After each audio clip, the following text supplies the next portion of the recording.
A very fine morning to all my dear students. Hope you all will be fine by the grace of God. Students, let us recall what we have studied in our previous lecture. In our previous lecture, we have studied about evidences of evolution as morphological evidences, anatomical evidences, then vestigial organ, paleontological evidences. We have studied about carbon dating, embryological evidences, etc. In today's lecture, we will study about Darwin's theory of natural selection, Lamarckism, speciation, human evolution, etc. Children, one thing I would like to inform that last year some topics were omitted. So, I'll just check if this year also it is omitted. Then those topic I will tell you in according to chapter wise that which topic was omitted. So, Darwin proposed his theory after observation of different plant and animals. So, we can see here these are some plants here. So, on different plants he has studied.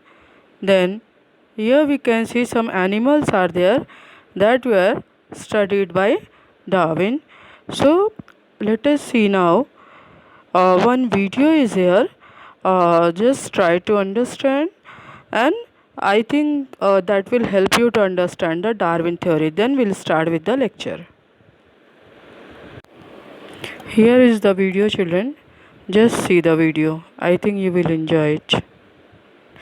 Here, so these plants and animals which were not fit to survive that dies, and some fit species reproduce and pass to the relevant character to the following generation. That means to the next generation.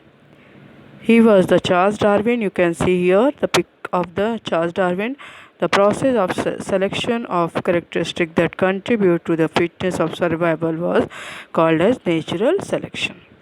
Now, there is always a competition between the individual, that who is the fittest that will survive. So, there are many differences which are found in the individuals. We can see some individuals have certain factors to a greater extent, and these factors, if these are necessary for the survival, like you can see the giraffe, how every time he is taking his neck up, why to capture the leaves. Now, some individual which do not possess this factor, they die because they cannot survive. Some giraffe which they don't have this correct, these is useful factor appear only in some individual. So here also in the struggle among the individual for survival, we can see here that how the survival of the fittest is there. Now,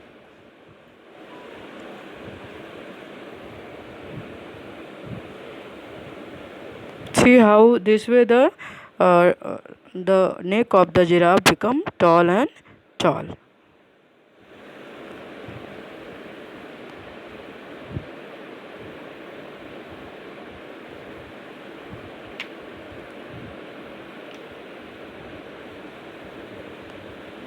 See how this first giraffe was there and the last giraffe.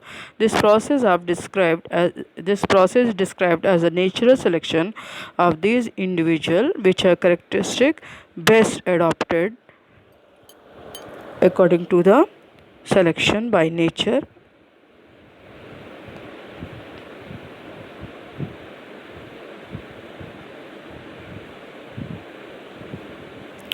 The criteria for the natural selection is only one, that is successful adaptation for the growth and reproduction. And the natural selection of the individual was best adapted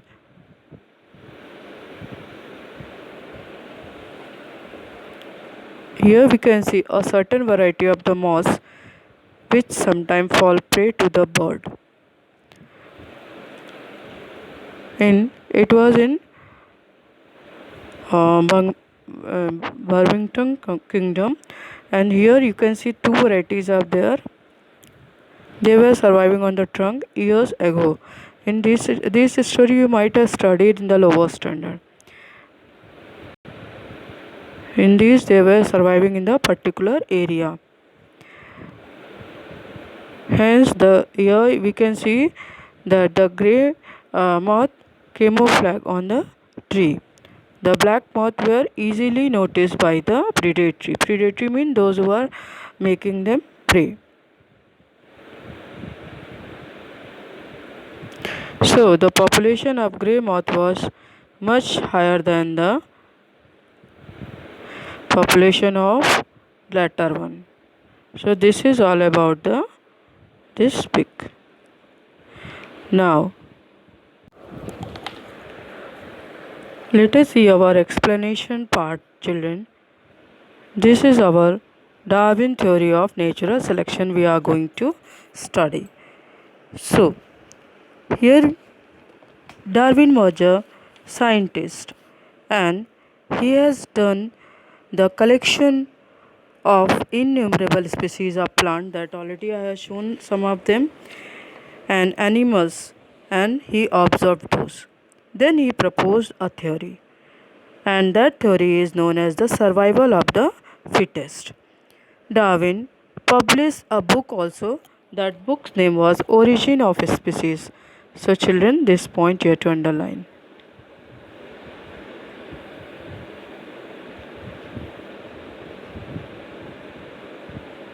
Which book he has published? Origin of Species. And his theory name was as survival of the fittest. Now children, we will see here that what he explained, what he said, that all the organisms compete with each other in life threatening manner. That means if they will be not fit, then they cannot survive. That way they are threatened, and that is why their competition is there. Only those organisms sustain or survive which have the modification, mean changes which are essential for winning the competition. Natural selection also plays an important role because of that nature select only those organisms which are fit to live and rest. Perish means they just finish. Sustaining or retaining the and selected organism perform reproduction, and they give rise to new species with their own specific character. Darwin theory of natural selection was widely accepted for long duration, but still it was having, that um, every mostly everything is having some advantage and disadvantage. So here he had some objection which were made on the this theory. So what are the objection? Let us see, children.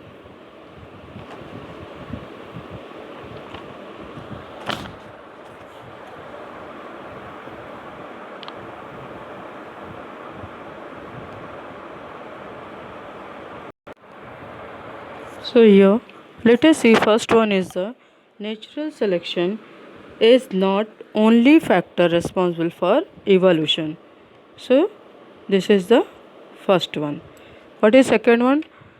Darwin did not mention any explanation about the useful and useless modification. That means what changes takes place out of those which are useful one and which are useless.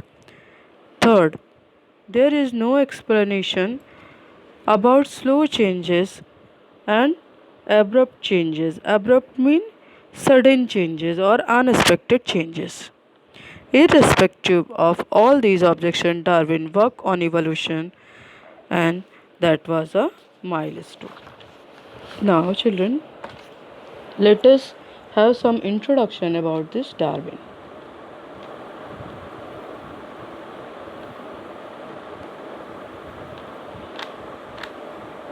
Now let us see introduction to the scientist. Robert Darwin. He was born in 1809 and he died in 1882. This English biologist proposed the theory of the evolution, and he showed that all the species of living organisms have been gradually evolved over a period of 1,000 years from common ancestor.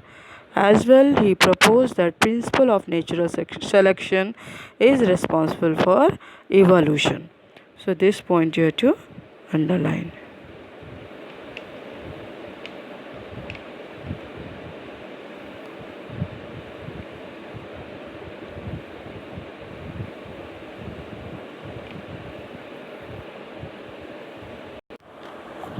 Now we'll start with the Lamarckism.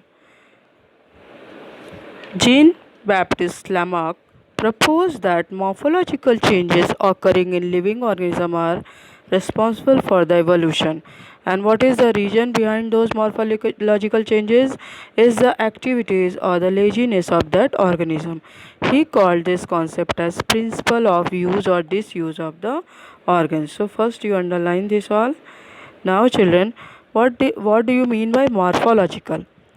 Whenever we study about the size, shape, and the outer look or the structure of the organism, that we study under the morphology. Now, further what he said, that example I have shown you, that giraffe. How when he is browsing on the leaves, means searching the leaves, that mean first he is doing the survey of good leaves.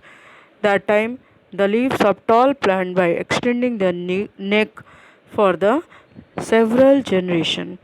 And same way the soldiers of the iron smith. Iron smith is what? It is Iron smith is the blacksmith. So they have become strong due to the frequent hammering movement. Same way, the wings of the bird, ostrich, and emu have become weak due to no use. So, what is emu, children? Emu is a large, flightless Australian bird. So, they are just their wings become weak because of no use. Legs of the birds like swan, duck have become useful for swimming due to living in the water, and snake have lost their legs by modification because they are burrowing. They are having the burrowing habit. So these all are the example of type of acquired characters. Acquired means they have accepted this characteristic and they are transferred from one to another generation. So this theory of Lamarckism is called as the acquired characters or inheritance of acquired characters or Lamarckism. Now what is the inheritance? Whenever recepting the generic or genetic quality is there, that is called, mean whatever genetic qualities we get from our uh, ancestor or from our father mother, that are inherited. So this theory is called as inheritance of acquired characters or the Lamarckism. So this point you have to underline, children. First of all, you have to underline this point, that he told this theory and he gave this concept. Then you have to underline this here.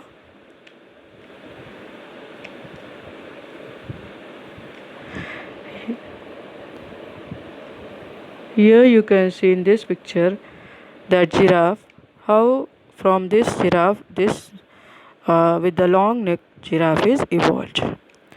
Now children, we will see that development of organs due to the specific activity or their generation due to no use at all was widely accepted, but the transfer of these characters from one generation to another was rejected because it had been verified many times that the modification brought in us that are not transferred to the next generation, and that is why or thereby the Lamarck theory was disapproved.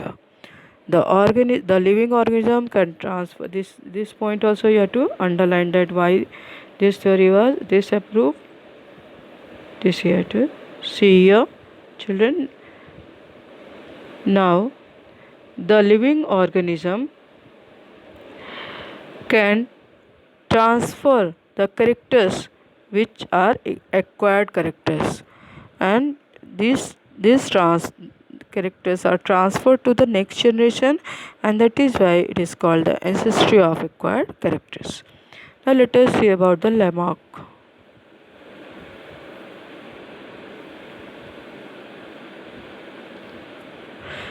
He was the scientist Lamarck, children. Lamarck proposed that the activity of the organism are responsible for their evolution. This French naturalist proposed that each animal or plant undergo some changes in its lifespan, and these changes are transferred to the next generation. Such generation, or whatever changes are there, that occurs in the subsequent generation, that means next generation. Now we'll see speciation.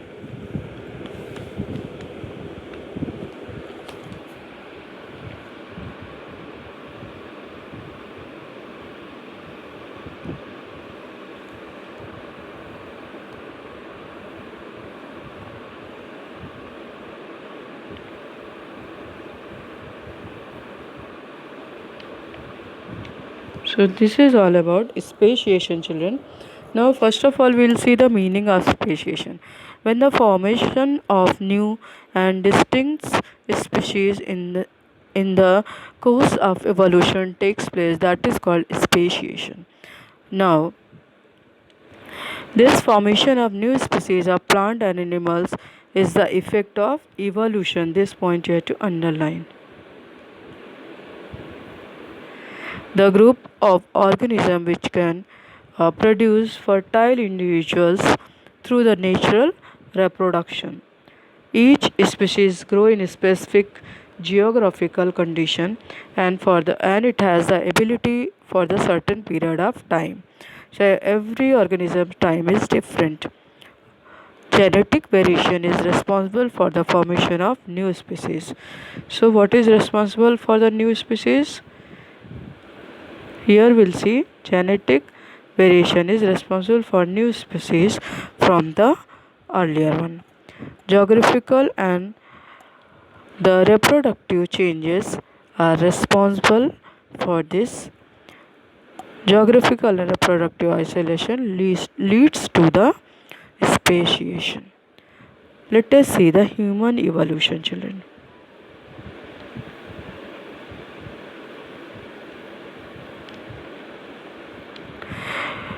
The biodiversity already you have studied. The biodiversity, that means the variety of plant and animals in a habitat, we study in biodiversity. The biodiversity that is known today has been said to be formed from very simple unicellular organism due to evolution. The origin of human evolution we can see in one picture. I'll show you now. Last dinosaurs disappeared approximately 7 crores years ago. At that time, monkey-like animals are said to be evolved from some ancestors who were more or less similar to the modern lemurs. Now, what are the lemurs? Let us see, children.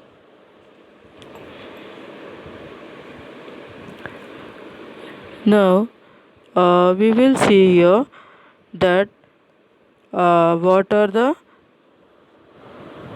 these are the type of the organism that we can see that were from that they were evolved. So now we can say that these were the arboreal primates. Arboreal mean which are living on the trees. So let us see now that these were an arboreal primates with the pointed snout and long tail. So snout mean they were having the projecting nose and the mouth. Now, we will see the tail of these monkey-like animals of Africa is said to be disappeared about 4 crores years ago. They developed due to the enlargement in their brain. That means slowly their brain were evolved. Now man is so intelligent, and their hands were also improved, and thus ape-like animals were evolved. Meanwhile, these ape-like animals reached the South and Northeast Asia and finally evolved into gibbon and orangutan. So now, what is a gibbon? That I'll tell you. Gibbon is a small, slender, and cylinder-like animal which is dwelling or living on the tree.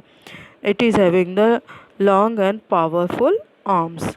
And orangutan, it is a large arboreal. Arboreal, I already told that living on the tree.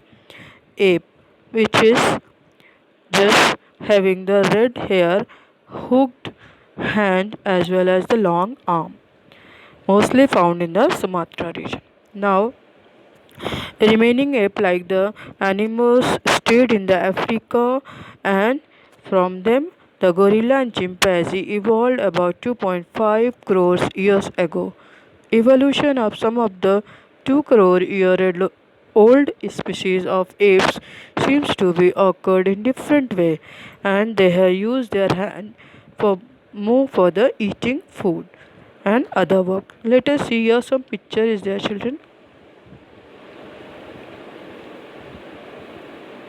We can see this pic here. This is a journey of human.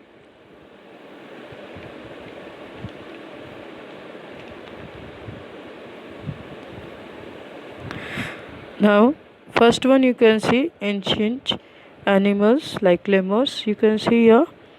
Then Egyptopithecus. These are then Dryopithecus. Then Ramopithecus. Then Australopithecus. Then skilled human was evolved. Then man with the erect posture was evolved.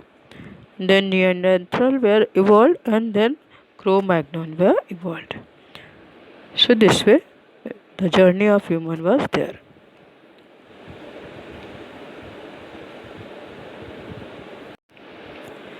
Now we'll see, children, that those apes started to live on the land as the forest started decline due to the dry environment.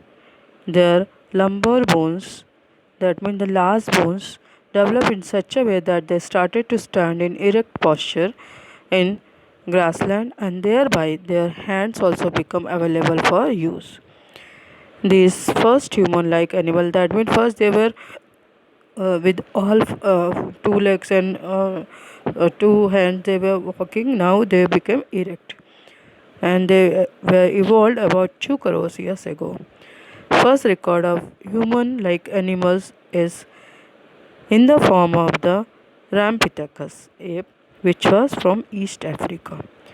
Afterward, this ape grown up in size and become more intelligent, and thus the ape of South Africa evolved about 40 lakhs years ago.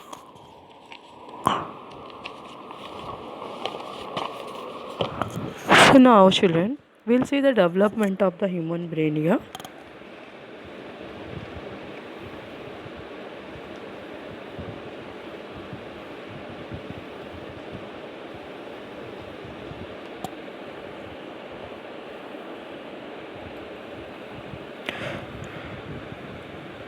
First of all, we'll see that the morphology of these human-like animals started to appear like to be the member of genus Homo.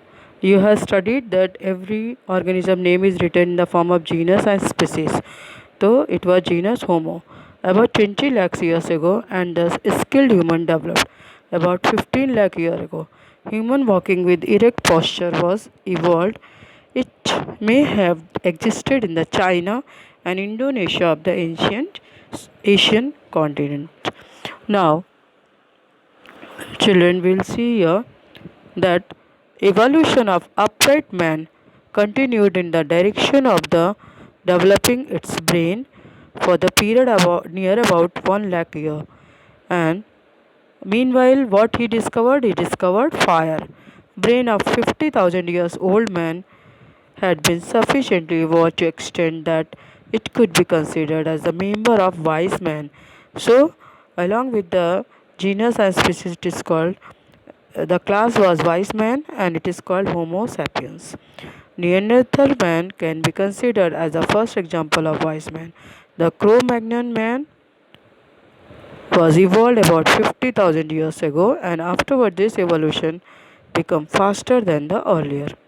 About 10,000 years ago, wise men started to practice the agriculture as well as started rearing cattle herd and as well as established the cities.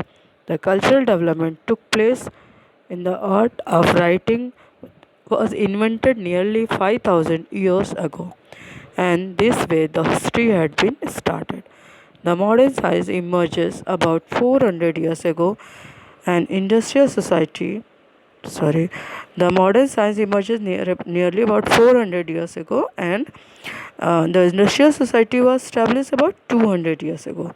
So this way we reach at the stage, and still we are searching the details of the roots of human ancestry. So children, here I'll show you the Neanderthal man.